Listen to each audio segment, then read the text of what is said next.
नमस्कार, आपका हमारे न्यूज चैनल UK24 न्यूज में स्वागत है। नेपाल सीमा से 8 लाख रुपए की विदेशी सिगरेट के साथ शख्स गिरफ्तार। दिनेशपुर में कछुए का मांस बेचने वाला अरेस्ट। भारत नेपाल सीमा पर एक घर से लाखों रुपए की अवैध विदेशी सिगरेट, शराब और लकड़ी बरामद हुई है। मामले में एक शख्स को भी गिरफ्तार किया गया है। वहीं दिनेशपुर में 18 किलो कछुए के मांस के साथ एक तस्कर पुलिस के हाथ लगा है। ऋषिकेश में स्मैक तस्करी में पति पत्नी गिरफ्तार। लक्सर में आरपीएफ ने रेलवे को चूना लगाने वाले को दबोचा। ऋषिकेश में स्मैक तस्करी के आरोप में पुलिस ने पति पत्नी को गिरफ्तार किया है। लक्सर आरपीएफ ने तत्काल टिकट को ऊंचे दामों में बेचने वाले शख्स को गिरफ्तार किया है।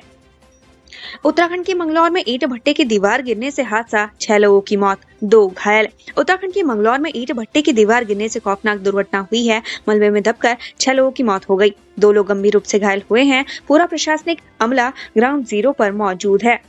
उत्तराखंड में नए साल के जश्न के लिए पैक हुए नैनीताल मसूरी के होटल ओली और हर्षिल में बड़ी पर्यटकों की भीड़। उत्तराखंड में नए साल के जश्न के लिए पर्यटन स्थलों के होटलों में एडवांस बुकिंग हो चुकी है। लगभग 50 से 70% होटलों की बुकिंग हो चुकी है। पर्यटक नैनीताल और मसूरी के अलावा ओली और हर्षिल का भी रुख कर रहे हैं। क्रिकेट ग्राउंड में शानदार गेंदबाजी से जिताया मैच, कुछ देर में जिंदगी से जंग हार गया नवीन। श्रीनगर के नवीन उनियाल ने क्रिकेट ग्राउंड में शानदार गेंदबाजी से मैच तो जिताया, लेकिन अपनी जिंदगी से जंग हार गए, जिससे मैच जीतने की खुशी मातम में बदल गई। नवीन श्रीनगर में रामलीला में लक्ष्मण का किरदार निभाता था। उधर पाले में बाइक रपटने से 2 लोग जख्मी हुए हैं। बेस अस्पताल श्रीनगर में अव्यवस्था, तीमारदारों ने अपने मरीजों को खुद किया रेफर। जानिए मामला। सरकारी अस्पतालों का हाल का अंदाजा इसी बात से लगा सकते हैं कि एक मरीज को जोशीमठ से हायर सेंटर श्रीनगर रेफर किया गया, फिर भी उचित स्वास्थ्य सुविधा नहीं मिली। ऐसे में परिजन मजबूरन अपने मरीज को खुद ही देहरादून ले गए। परिजनों ने आरोप लगाया कि बेस अस्पताल श्रीनगर में उनके मरीज का अल्ट्रासाउंड नहीं किया गया। उन्होंने स्वास्थ्य सुविधाओं की सूरत हाल के लिए सरकार को भी जमकर कोसा। उत्तराखंड में नए साल पर बर्फबारी के मजा ले सकेंगे सैलानी। मौसम विभाग ने बताया अगले 5 दिन में कैसे रहेगा मौसम। यदि आप भी बर्फबारी के लिए नए साल का जश्न मनाने की सोच रहे हैं तो देर मत कीजिए, क्योंकि मौसम विभाग ने उत्तराखंड में 30 दिसंबर से 1 जनवरी के बीच हल्की बारिश और बर्फबारी की संभावना जताई है।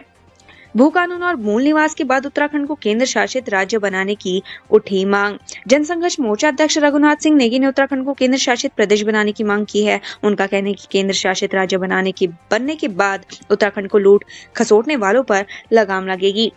महिंद्रा शोरूम में हुई लाखों रुपए की चोरी का पुलिस ने किया खुलासा, चोर से 31 लाख रुपए बरामद।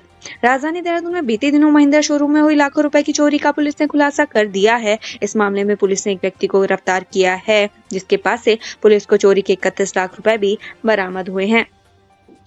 31 और न्यू ईयर के जश्न को लेकर कॉर्बेट पार्क में रेड अलर्ट।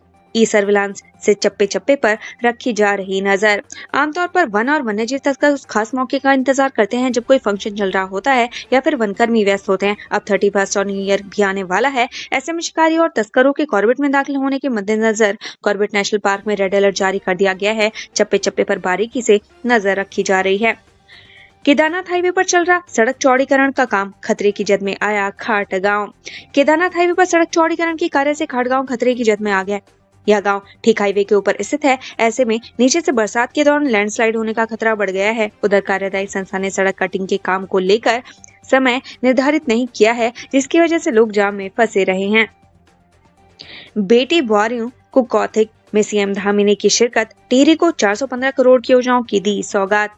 आज टिहरी में सीएम पुष्कर सिंह धामी के स्वागत में लोगों का हुजूम उमड़ पड़ा। लोगों ने इस कदर उत्साह देखा कि हर तरफ सीएम धामी पर फूलों की बारिश की गई। वहीं सीएम धाम ने टीला साहिब गुरुद्वारे में मत्था भी टेका। इसके अलावा सीएम धाम ने टिहरी को 415 करोड़ की 160 योजनाओं की सौगात भी दी।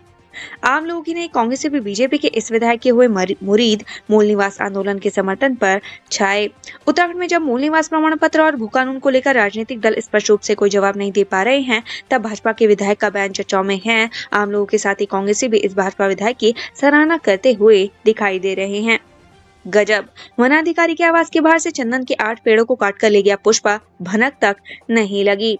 रुद्रप्रयाग में पुष्पा स्टाइल में तस्करों ने सफेद चंदन के 8 पेड़ों पर आरी चला दी, जिसकी भनक वनाधिकारी को जरा से भी नहीं लगी। इधर तमाम वनकर्मी और चौकीदार आराम से सोते रहे। उधर तस्कर बेशकीमती चंदन को काटकर रफू चक्कर हो गए। खास बात ये थी कि चंदन के पेड़ प्रभाग्य वनाधिकारी के आवास के बाहर खड़े थे। इसके अलावा CCTV भी खराब पड़ा हुआ था। ऐसे में वनाधिकारी की मुस्तैदी कटघरे में आ गई है।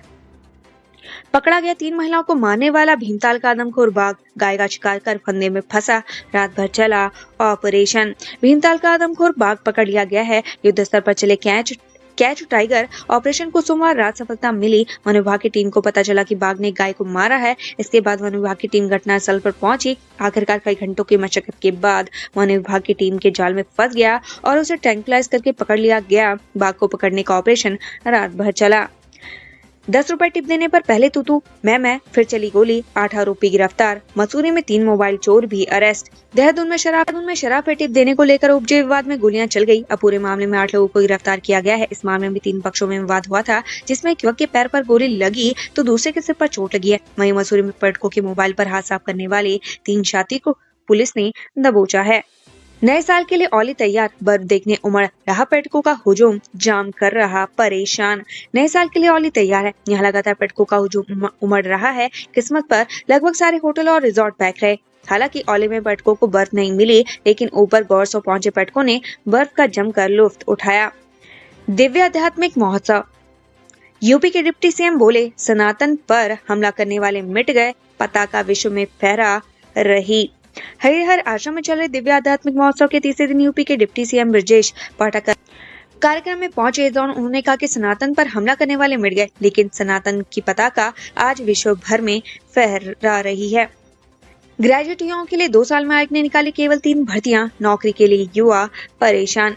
प्रदेश में बीए, बीएससी, बीकॉम जैसे परंपरागत ग्रेजुएशन कोर्स करने वाले युवाओं के लिए भर्तियों की भारी कमी हो गई है। हालत यह है कि पिछले साल राज्य लोक सेवा आयोग ने केवल 1 भर्ती निकाली थी और इस साल 2। हर साल 15,000 से ज्यादा सामान्य ग्रेजुएट पास आउट होते हैं और इन 3 भर्तियों में केवल 785 पद थे। युवाओं का कहना है कि दूसरे राज्यों के मुकाबले उत्तराखंड का राज्य लोक सेवा आयोग इस मामले में काफी पीछे चल रहा है। इंतजार में उनकी उम्र निकलती जा रही है। आयोग ने पिछले 2 साल में वैसे तो बहुत भर्तियां निकाली है, जिसमें समूह की भर्तियां शामिल है। सैनिटरी इंस्पेक्टर, एई भर्ती, जेई भर्ती, ITI principal, lecturer, geological mining management officer, veterinary officer आदि भर्तियां ऐसी निकाली जिनमें केवल संबंधित विषय में विशेष योग्यता करने वाले युवा ही शामिल हो सकते थे। इसी प्रकार आयोग ने फर्स्ट गार्ड कनिष्ठ सहायक की जो भर्ती निकाली वह 12वीं के स्तर की है। यह सामान्य ग्रेजुएशन पास युवाओं के लिए नहीं है। राज्य में इन युवाओं के लिए न तो पीसीएस, लोअर पीसीएस जैसी भर्तियां निकल पाई हैं और न ही forest range officer, sub inspector, अपर निजी सचिव भर्ती का इंतजार खत्म हो पाया है। एम्स ऋषिकेश से नहीं शुरू हुई हेली एम्बुलेंस सेवा, ज्योतिरादित्य सिंधिया ने की थी घोषणा। पूरे साल एम्स ऋषिकेश से हेली एम्बुलेंस सेवा शुरू होने के लिए संबंधित तिथियां घोषित की जाती रही, लेकिन सेवा शुरू नहीं हो पाई। इस तरह से हेली एम्बुलेंस सेवा शुरू होने के इंतजार में 2023 पूरा बीत गया। सितंबर 2022 को केंद्रीय नागरिक उड्डयन मंत्री ज्योतिरादित्य सिंधिया ने दिल्ली में एक बार कार्यक्रम में एम्स ऋषिकेश से हेली एम्बुलेंस के संचालन की घोषणा की थी। इसके लिए केंद्र और राज्य सरकार 50-50% की साझेदारी में होनी है। इसमें अनुबंधित कंपनी 1 महीने में 45 घायलों और मरीजों को निःशुल्क हेली एम्बुलेंस सेवा उपलब्ध कराएगी। हेली एम्बुलेंस उत्तराखंड और इससे लगे उत्तर प्रदेश के 100 किलोमीटर दायरे के क्षेत्रों में सेवा मुहैया कराएगी। हेली एम्बुलेंस सेवा का सबसे अधिक फायदा पहाड़ी क्षेत्रों में आपदा, वाहन दुर्घटनाओं व चारधाम यात्रा के दौरान मिलेगा। उत्तराखंड से संबंधित ऐसी ही खबरें पाने के लिए हमारे चैनल को लाइक व सब्सक्राइब जरूर करें। धन्यवाद।